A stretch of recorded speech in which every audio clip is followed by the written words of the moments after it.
여러분들에게 말씀드렸던 적이 있는데 유튜브를 통해서 그리스도인이 어떻게 살아가야 되는지를 일상의 삶을 소개하는 너튜브가 있습니다. 하준 파파라고 하는 이름을 갖고 있는 분들인데 이분들이 이런 간증을 합니다. 결혼하고 나서 필리핀에서 사업을 하려고 필리핀으로 갔습니다. 손에 든 것은 500만 원이었는데 월세 내고 이것저것 필요한 것들을 내고 나니 손에 남는 것이 없었습니다. 얼마나 가난하고 돈이 없었든지 햄버거를 사서 햄버거를 반으로 쪼갰습니다. 그 절반을 아침에 남편과 아내가 한 입씩 먹었습니다. 그리고 저녁에 나머지 절반을 갖고 남편과 아내가 먹었을 정도로 그렇게 가진 것이 없을 정도로 살았습니다. 그러다가 조금의 시간이 지나 직장을 갖게 되었고 직장을 갖자마자 그곳에서 180만 원을 가불했습니다. 미리 땡겨 쓴 거죠. 그리고 그 180만 원을 갖고 오면서 너무나 행복했습니다. 이걸로 뭘 사 먹을까? 이걸로 뭘 할까라고 행복에 부풀었는데 문득 그의 마음에 이런 하나님의 마음이 주어졌습니다. 얘야, 이거 첫 열매잖니.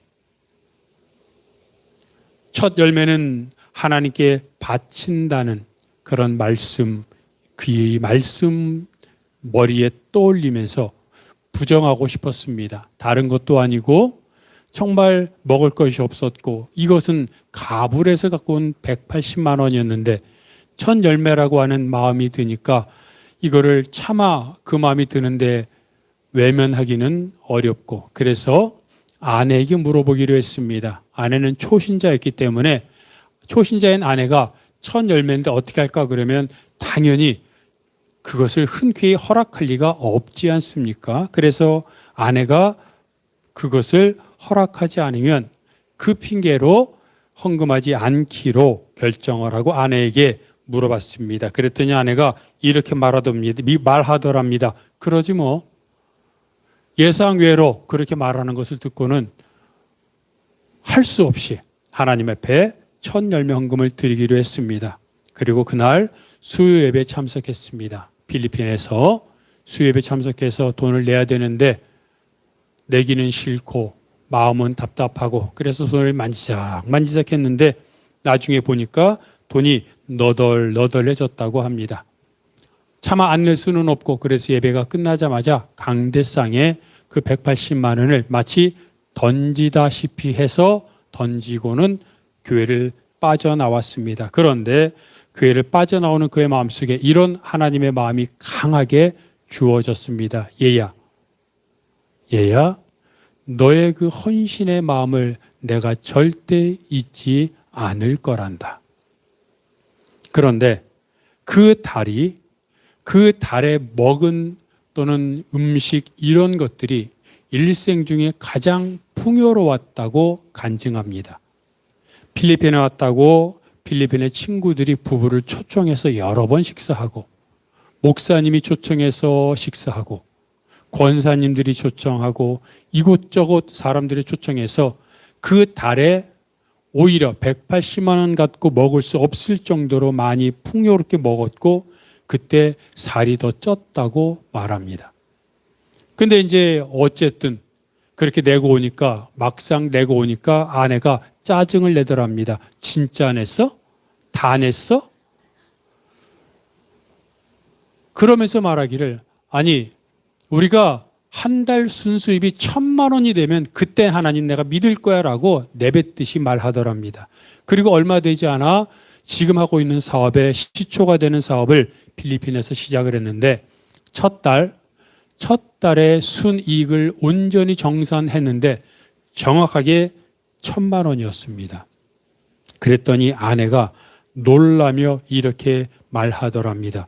정말로 하나님이 계시나 봐. 그렇게 놀라더랍니다. 그리고 그 이후에 일정한 사업이 규모에 오르면 몇 퍼센트의 금액을 가난한 자들을 위해 헌신하기로 결단을 했고 지금도 그렇게 하고 있다고 그 영상에서 간증하고 있습니다. 뭘 말하는 겁니까? 얼마나 아깝습니까? 하지 않는다고 뭐라고 말할 사람도 없고 오히려 하는 것을 말릴 겁니다. 천 열매라고. 그것도 정도 것이지. 가불에서 받은 돈을 하나님 앞에 드리는 것. 보통 신앙인들이라면 극구 말릴 겁니다. 그런데 그럼에도 불구하고 마음에 강한 감동이 왔고 부담감이 왔을 때 순종했더니 오히려 그때가 가장 더 풍요로웠고 그 이후에 시작한 사업이 잘 되고 있다고 간증하는 모습을 보면서 우리가 어떻게 신앙인으로 살아야 하는지를 보여주고 있는 것은 아닐까 생각해 봅니다.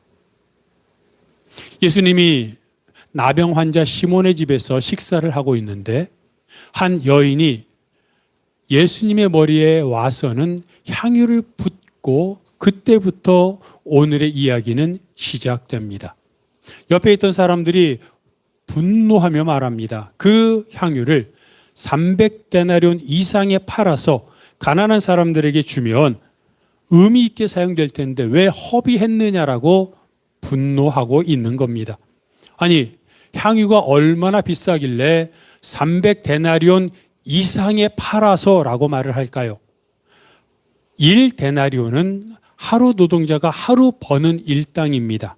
그러니 300데나리온은 그냥 단순하게 표현하면 300일 일한 노동이니 300일이면 얼마입니까? 1년이죠. 즉 노동자가 1년 일해서 받을 수 있는 연봉이 300데나리온입니다. 그런데 300데나리온 이상을 받을 수 있다고 했으니 그냥 단순하게 연봉이라고 칩시다. 어떤 사람은 연봉이 2천만 원도 있겠고 어떤 사람은 3천만 원, 4천만 원도 있겠지만 보통 그냥 단순히 3천만 원, 4천만 원이라고 칩시다. 향유가 3천만 원입니다. 아니 3천만 원 이상도 더 받을 수 있다고 합니다. 어떤 향유길래 그 향유가 3천만 원 이상을 할까요? 근데 오늘 본문은 순전한 나드 한 옥합이라고 말합니다. 순전하다는 말은 뭡니까? 진품이라는 말입니다. 진짜라는 말입니다. 이 나드는 히말라야 지역에서 자라는 나무의 뿌리에서 추출한 향유입니다. 수입품이죠. 그리고 진품이죠. 그러니까 귀에서 일반적으로 향유로 사용하지 않았고 귀한 사람들에게 선물로 보냈고 또는 여인들이 자신의 결혼할 때 결혼 지참금으로 모았다고 말하기도 합니다. 그런데 오늘 본문은 순전한 나드 한 옥합이라고 말하는데 오늘 본문을 똑같은 내용을 기록하고 있는 게 마태복음, 마가복음, 요한복음에 기록되어 있습니다. 그런데 오늘 본문은 순전한 나드 한 옥합이라고 말하는데 요한복음은 순전한 나드 한 근이라고 말합니다. 옥합을 근으로 표현했습니다. 한 근은 약 340g입니다. 여러분, 우리가 쓰는 향유 또는 물 500ml짜리 있지 않습니까? 그것보다 작은 340g, 340ml짜리입니다. 얼마나 사실 크다고도 할 수 없는 작은 겁니다. 이 작은 거가 3천만 원, 4천만 원을 하는 것이니 얼마나 비싼 겁니까? 그런데 이 비싼 거를 예수님의 물에 다 쏟아 부어버린 겁니다. 그러니 보는 사람들이 화가 머리 끝까지는 안 겁니다. 그러면 도대체 이 여인이 누구길래 예수님에게 이 귀한 3천만 원, 아니 500ml도 안 되는 340ml밖에 안 되는 이 귀한 향유 3천만 원, 4천만 원짜리를 예수님의 머리에 부었던 걸까요? 누구였길래? 요한복음에 보면 이 여인을 마리아라 말합니다. 아, 마리아가 예수님의 머리에 부었구나. 그럼 또 이런 의문이 생깁니다. 마리아가 왜 갑자기 예수님의 머리에 이 비싼 향유를 부었을까? 그런데 요한복음에는 요한복음 12장에 이 사건이 기록되어 있습니다. 그런데 요한복음 12장에 기록된 이 사건 바로 앞에 있는 요한복음 11장에는 무엇이 기록되어 있냐면 나사로의 오빠인 마리아의 오빠인 나사로를 예수님이 살려준 사건이 기록되어 있습니다. 아, 그렇게도 사랑하고 의지했던 오빠를 예수님이 살려주신 것에 대한 감사와 기쁨의 마음으로 향유를 예수님에게 부은 겁니다. 받은 은혜가 너무 커서 내가 어떻게 예수님에게 내 마음을 표현할까 고민하고, 그리고 고민하다가 내가 갖고 있는 가장 귀한 것을 예수님께 드려야겠다고 생각했던 것입니다. 더군다나 나사로가 살아난 사건을 보면 우리가 아는 것처럼 얼마나 극적입니까? 오빠 나사로, 여동생 마르다, 마리아가 있었습니다. 그들은 예수님하고 아주 가깝게 지냈습니다. 그런데 오빠인 나사로가 병들어 죽게 되었을 때 마르다와 마리아는 가까이 지내던 예수님에게 나사로가 죽게 되었으니 어서 오셔서 빨리 좀 고쳐주십시오라고 전가를 보냈습니다. 아니, 다른 사람도 고쳐주신 예수님이 그렇게 가깝게 지내던 나사로가 병들어 죽게 되었다는데 사람들에게 전가를 받았으니 빨리 오지 않겠습니까? 이제 조금만 기다리면 예수님이 올 거야. 오빠, 조금만 기다려. 조금만 버텨. 라고 말했는데 나사로는 죽고 말았고 예수님은 끝내 오지 않았습니다. 그리고 나사로가 죽은 지 나흘, 4일이 지났을 때야 예수님이 오셨습니다. 그때 예수님을 만난 마르다가 첫 번째 했던 말이 무엇인지 아십니까? 예수님이 그때 여기 오셨더라면 내 오빠가 안 죽었을 거예요. 얼마나 마음에 섭섭하고 한이 되었으면 예수님을 만나자마자 그런 소리 했겠습니까? 그런데 마르다가 아닌 마리아가 또 예수님을 만났을 때 또 뭐라 그랬는지 아십니까? 예수님이 그때 여기 오셨더라면 우리 오빠가 안 죽었을 거예요.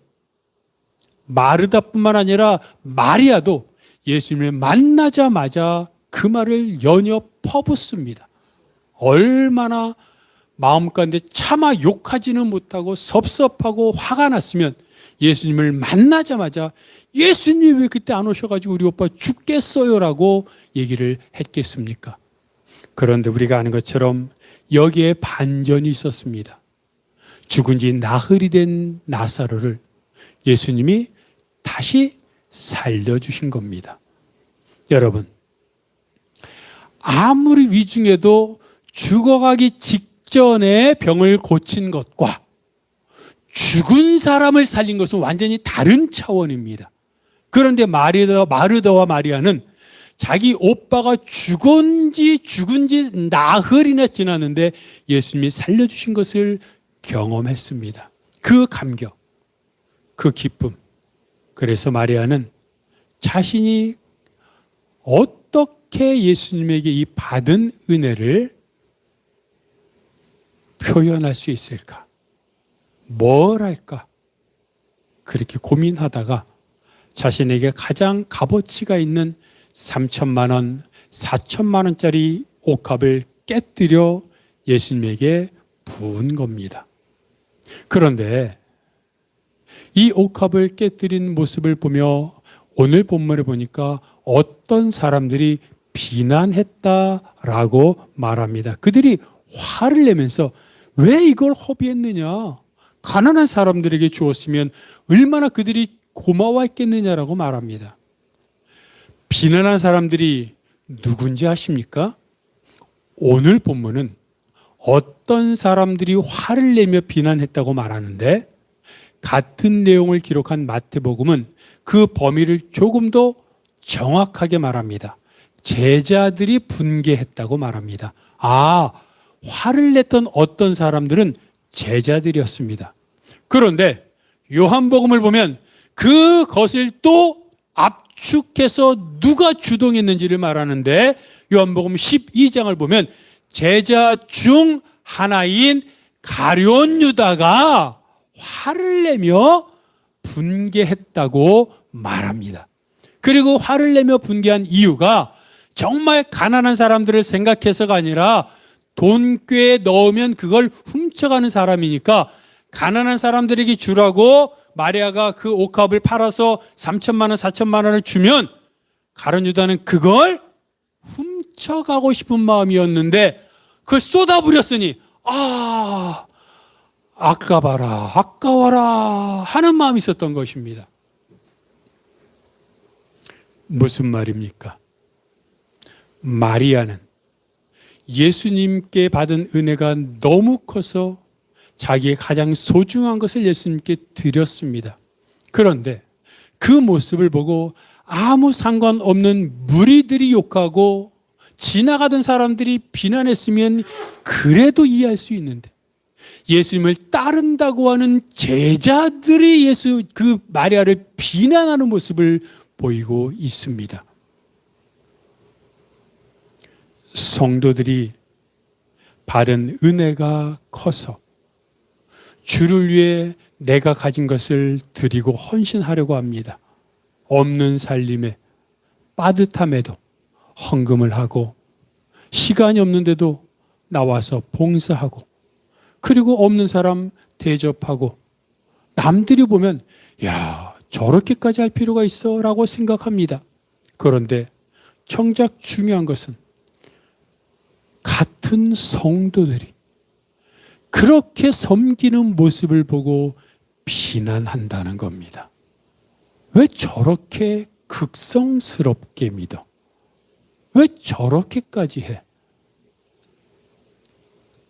그렇게 하지 않는 내 모습을 살펴야 되는데 내 모습을 살피는 것이 아니라 그렇게 섬기는 자들을 비난하는 제자들 가룟 유다가 있다는 것입니다. 그런데 중요한 것은 그런 모습에 마리아가 흔들리지 않습니다.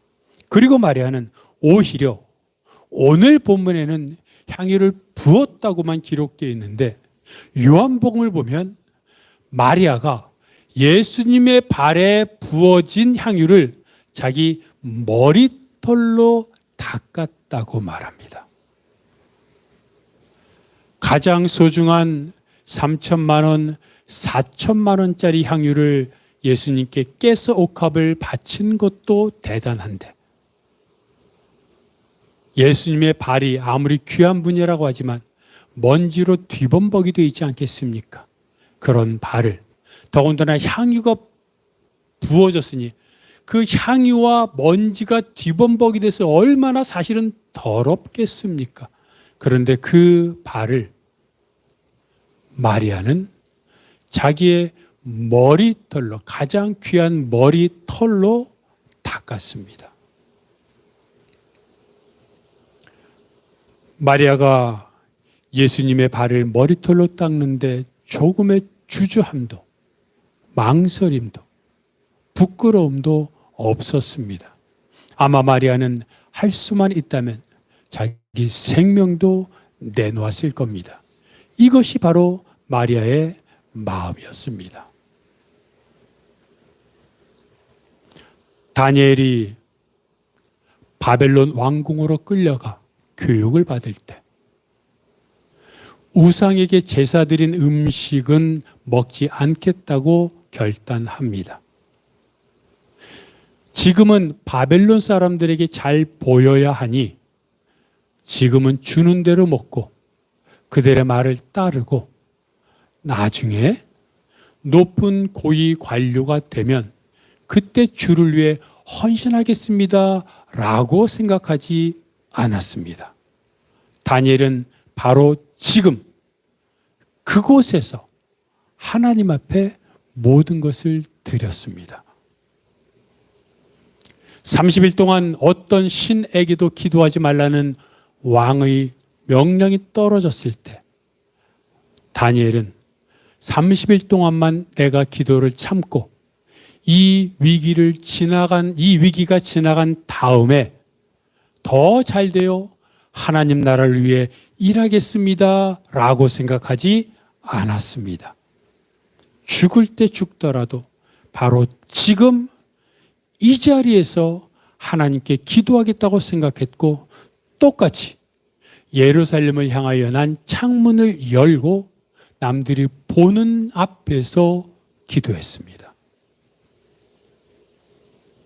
다니엘의 세 친구는 느부갓네살 왕이 금 신상을 만들어 놓고 모든 신하들에게 절하라고 했을 때, 지금은 절 안 하면 끌려가 죽을 것이니 절하고, 그리고 이 순간만 위기를 모면하고 나서 주를 위해 더 헌신하면 되지 않겠는가라고 생각하지 않았습니다. 바로 지금 다니엘의 세 친구는 바로 지금 그 자리에서 하나님 앞에 그들을 던졌습니다. 성전에서 헌금하는 모습을 예수님이 지켜봤습니다. 많은 부자들이 헌금을 많이 하였습니다. 그런데 그들 중에 한 과부는 2렙돈을 헌금하였습니다. 그 모습을 예수님이 봤습니다.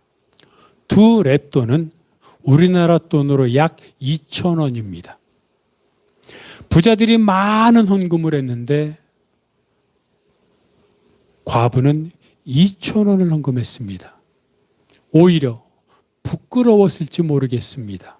그런데 예수님은 부자들이 한 헌금보다 과부가 한 헌금이 가장 많았다고 말합니다. 그 이유는 자기의 모든 소유, 곧 생활비 전부를 헌금했다고 말씀하신 것입니다. 그날의 생활비, 비록 2,000원밖에 안 되는 것이었습니다. 2,000원으로 뭘 할 수 있겠습니까?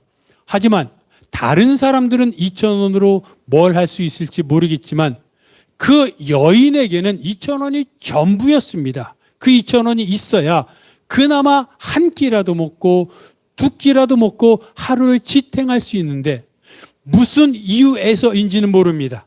어떤 은혜를 받아 썼는지도 모릅니다. 그러나 그 여인은 그날 그곳에서 자신의 생활비 전부, 무슨 말입니까? 자신의 모든 하루의 모든 음식값이고 하루의 모든 삶의 전부를 하나님 앞에 드린 겁니다. 바로 지금 그 자리에서 하나님 앞에 드린 모습을 보고 예수님은 가장 많은 헌금을 했다고 말씀하셨습니다. 사람들은 마리아가 향유를 깨뜨린 것을 비난했는데 예수님은 뭐라고 말씀하십니까? 여인이 나의 장례를 준비했다고 말씀하십니다. 여러분, 예수님이 십자가에서 돌아가셨던 시간은 금요일 오후 3시였습니다.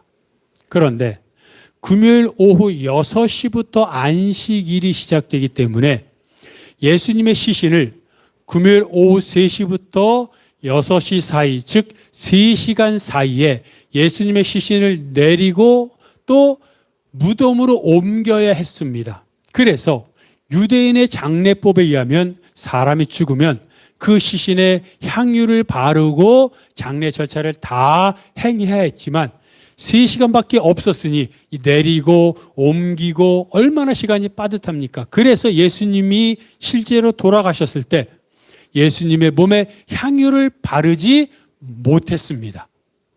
그런데 오늘 사건은 예수님이 십자가에서 돌아가신 금요일, 그 전주 토요일에 일어난 일입니다. 즉 6일 전에 일어난 겁니다.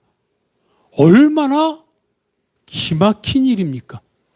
예수님이 실제로 돌아가셨을 때 예수님의 시신에 향유를 바르지 못할 것을 아셨던 하나님은 마리아의 헌신을 통하여 예수님의 시신에 바를 향유를 6일 전에, 그냥 단순하게 표현하면 일주일 전에 미리 발라주신 겁니다. 그 바르는 향유를 쓰는, 바르는 헌신의 대상이 마리아가 된 겁니다. 여러분, 이 감격, 마리아가 예수님이 돌아가신 시간 그 장소에 있었는지 모르지만 베다니와 예루살렘은 가까운 곳이었기 때문에 아마 있었을 것 같습니다. 그리고 예수님이 시신이 내려와서 곧바로 무덤으로 옮겨지는 모습을 봤을 수도 있습니다. 향유를 발라야 되는데, 근데 문득 무슨 말이 떠올랐겠습니까? 그때는 몰랐겠지만 예수님이 내 장례를 준비한 것이라는 말씀이 문득 떠오르면서 아마 마리아는 전율을 느끼지 않았겠습니까? 6일 전에 내가 예수님께 발랐던 향유가 예수님의 장례 시신 향유였구나라는 것을 깨달았을 때 얼마나 감격했을까요? 성도들에게 그것이면 되는 것 아닙니까? 내가 무심코 주를 위해 헌신했던 그것이 하나님 나라에, 하나님 사역에 섭리에 쓰임받았다는 것을 아는 순간, 그게 어떤 보상보다도 더 큰 것 아닙니까? 물론 하나님은 우리가 한 것보다 30배, 60배, 100배로 갚아주십니다. 그러나 그걸 떠나서 다니엘의 세 친구가 말했던 것처럼 그리하지 아니하실지라도 내가 주를 위해 죽을 수 있고, 내가 주님의 장례를 위해 향유를 부을 수 있고, 내가 지금 이 자리에서 내가 할 수 있는 최선을 다하여 하나님을 섬길 수 있는 것이, 그리고 그것을 하나님이 기뻐하신다면 뭘 더 바라겠습니까? 마리아는 향유를 깨뜨렸습니다. 깨뜨리기 전에 어쩌면 이런 생각 저런 생각 다 했을지도 모릅니다. 사람들이 할 비난도 예상했을 수 있고, 또 이렇게 내가 지금까지 3, 4천만 원 되는 거 모았는데 그런 아까운 마음이 혹시 들었을 수도 있습니다. 그럼에도 불구하고 내가 받은 은혜가 커서 주님을 위해 내가 생명도 바칠 수 있는데, 바울이 말한 것처럼 복음을 전함에 있어서는 내 생명을 조금 더 귀한 것을 여기지 않는다고 했던 그런 마음처럼 주를 위해 죽을 수 있다면 죽을 수도 있는데, 이 향유가 무슨 의미가 있어라고 하는 그런 결단을 했을 때 향유를 깨뜨릴 수 있었던 겁니다. 얼마 전에 개그우먼 조혜련 씨의 간증을 이야기하며 그 어머니 얘기를 했던 적이 있습니다. 기억이 날 겁니다. 그런데 그 어머니가 하는 간증이 있습니다. 예수를 믿고 나서 올해로부터 약 6년 전에, 올해 83세이라고 합니다. 근데 83세인데 예수 믿은 지 약 6년이 지났는데 성경을 62독을 했습니다. 대충 얼추 잡아 한 달에 한 번 성경을 읽은 겁니다. 그분은 말합니다. 몇 년만 있으면 100독할 것 같은데 예정대로라면 하나님 앞에 100독하고 가고 싶습니다라고 말합니다. 그리고 그분은 이렇게 말합니다. 늦게 예수님 믿었는데 지나온 세월 다른 종교 믿은 게 안타까워서라도 내가 예수님 말씀, 하나님 말씀을 더 보기를 원합니다. 그리고 할 일도 없습니다. 하긴 83세니 또 뭐 83세라고 해도 또 다른 데 다니는 분들은 다니겠지요. 그런데 그분이 6년 전에 예수 믿고 나서 한 달에 1독을 하며 2독을 했을 때 간증을 하는데, 2독을 했을 때 새벽 5시쯤에 자고 있는데 일어나 걸어라 하는 소리가 들렸답니다. 그래서 뭐지 하고 일어났더니 주위를 두리번거렸는데 아무것도 보이지 않습니다. 그런데 계속 걸어라 하는 소리가 들려서 침대 밑으로 내려왔습니다. 근데 그분은 팔남매를 낳으면서 몸 관리를 못했기 때문에 소변줄을 차고 있었고 거의 휠체어 생활을 했습니다. 못 걸었습니다.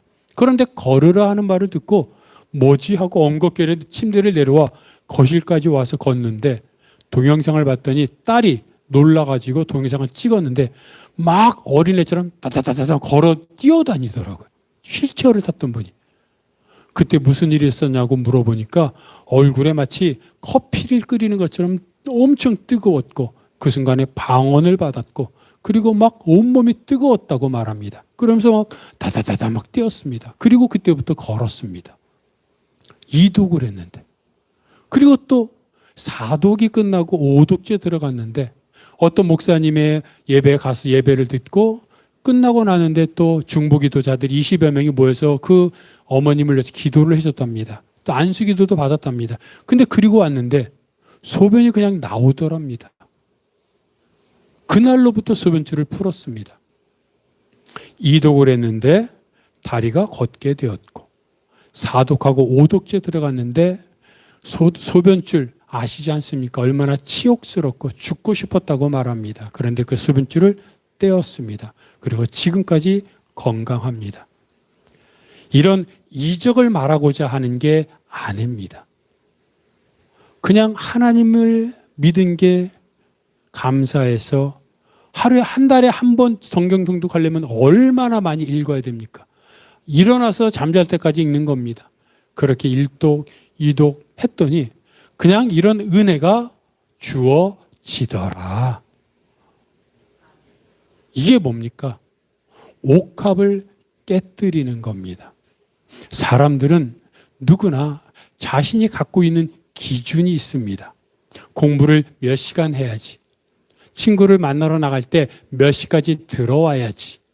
다이어트를 할 때 오늘은 내가 음식을 얼만큼만 먹어야지. 이런 나름의 큰 것 아니더라도 기준이 있습니다. 말씀도 내가 오늘 하루에 한 장, 두 장 또는 기도 몇 분 해야지라는 기준들이 있습니다. 그런데 여러분, 이런 기준이 깨질 때가 있습니다. 하루는 24시간이 주어졌는데 친구를 만나는 시간이 보통 늦어집니다. 먹는 것도 과식하곤 합니다. 좋아하는 것 하다 보면 시간을 넘기곤 합니다. 그러면 하루에 24시간인데 예정했던 시간을 넘겨버리면 나머지 시간이 줄어드는 것 아닙니까? 그런데 보통 어떤 시간이 줄어듭니까? 말씀 읽고 기도하는 시간이 줄어드는 겁니다. 말씀 읽고 기도하는 시간을 늘리기 위해 친구를 만나는 시간이 줄어드는 게 아니라 친구를 만나고 내가 하고 싶은 것을 하는 시간이 많아지다 보니 말씀 읽고 기도하는 시간이 줄어드는 겁니다.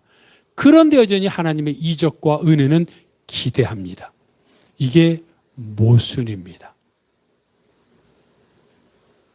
마리아가 자기가 예수님의 장례를 준비한다는 마음으로 향유를 부었겠습니까?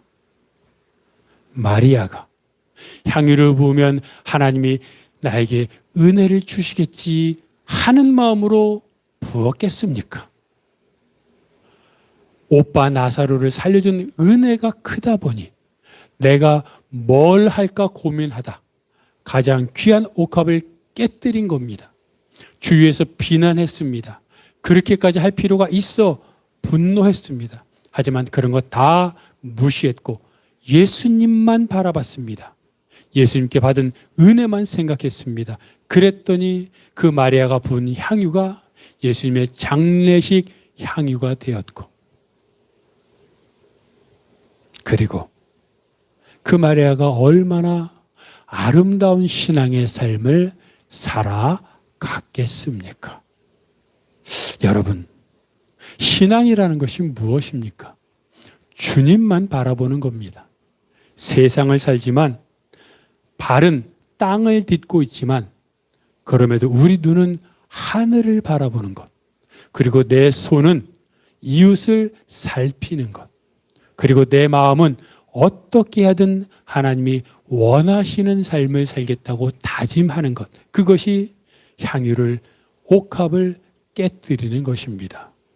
지금 다시 한번 말씀을 기억하면서 내가 깨뜨려야 할 옥합은 무엇인가? 내가 주님을 위해 무엇을 할 것인가? 다시 한번 결단하면서 주님 앞에 마리아처럼, 주님 앞에 다니엘처럼, 다니엘의 세 친구처럼, 믿음의 사람들처럼 주님만 바라보며 살겠다고 다시 한번 결단하는 여러분이 되시기를 바랍니다. 이 시간 말씀을 기억하면서 함께 일어나 찬양합니다. 불 속에라도 들어가서.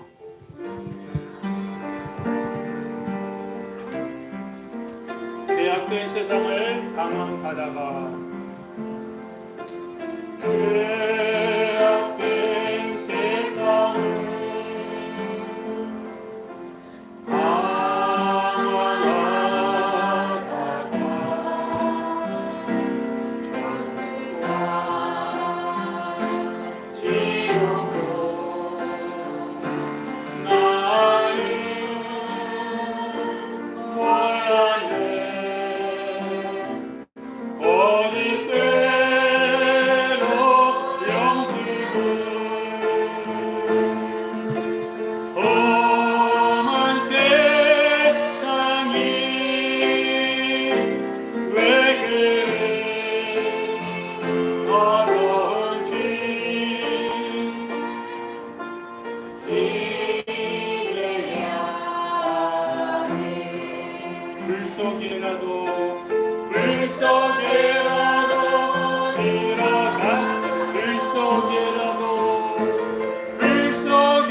강자를 살려준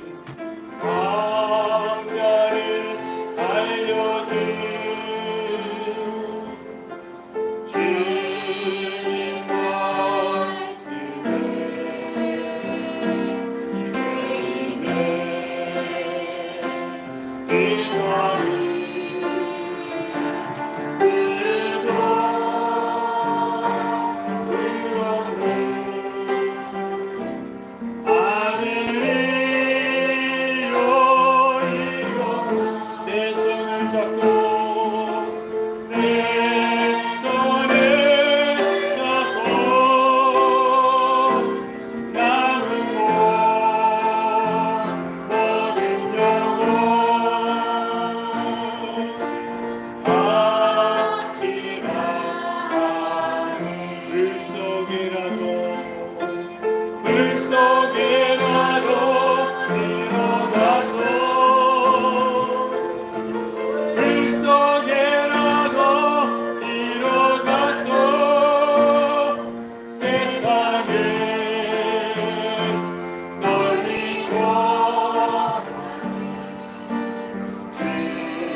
그렇습니다. 바울은 불 속에라도 들어가 주의 사랑을 전하고자 하는 마음을 가졌을 것입니다. 그런데 불 속에라도 들어가 주의 사랑을 전하겠다는 찬양을 부르며 제가 부끄럽습니다. 불 속이 아니라 지금 있는 곳에서도 복음을 전하지 못하는 나의 모습을 보면서, 말씀은 선포하지만 그대로 살지 못하는 내 모습을 보면서 부끄럽습니다. 그러나 지금부터라도 다시 결단하여 할 수만 있다면 조금이라도 지금 이 자리에서부터 주를 위해 살겠다고 결단하며 주여 나에게 믿음을 더하소서 고백하며 살아간다면 저도 여러분도 하나님이 기뻐하시는 믿음의 삶을 살아갈 수 있을 것입니다. 이 시간 주여 나에게 믿음을 더하소서, 나에게 가장 소중한 옥합을 깨뜨릴 수 있는 믿음을 허락하셔서 주를 위해 살게 하소서. 함께 통성으로 기도하겠습니다. 하나님 아버지, 저를 사랑하심을 감사합니다. 마리아가 가장 소중했던 향유를 깨뜨려 예수님의 온몸에 부었던 것처럼 나에게 가장 소중한 것을 깨뜨려 주님 몸에 붓는 그런 신앙이 되게 하여 주시옵소서. 찬양할 때만 고백하는 것이 아니라, 입술로만 고백하는 것이 아니라, 말씀을 들을 때만 고백하는 것이 아니라, 기도할 때만 고백하는 것이 아니라 실제로 내 삶을 통해 하나님의 복음을 살아가는, 그래서 정말 불 속에라도 내 몸이 태워져 가면서까지라도 복음을 전하는 신앙의 삶을 살게 하여 주시옵소서. 주여, 우리를 불쌍히 여기시고 하나님의 은혜 앞에, 하나님 앞에 결단하며 살게 하여 주시옵소서. 모든 것이 하나님의 은혜임을 고백합니다. 주여, 우리를 살려 주옵소서. 도와 주옵소서.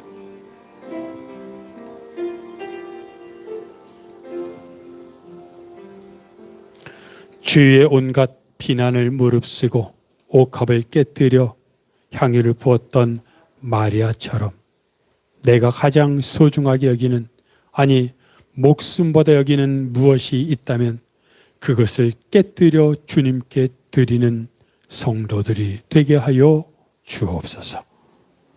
이 모든 것 예수 그리스도의 이름으로 기도하오며, 이제는 우리 주 예수 그리스도의 은혜와 아버지 하나님의 사랑하심과 성령님의 교통하심이 옥합을 깨뜨린 마리아처럼, 생명을 바친 바울처럼 나도 주를 위해 불 속에라도 들어가겠다고 결단하는 모든 성도들 머리 위에, 그들의 가정과 사역과 기도 제목 위에, 이 교회, 이 민족, 온 세계 복음화 위에 영원토록 함께 하옵시기를 간절히 축원하옵나이다. 아멘.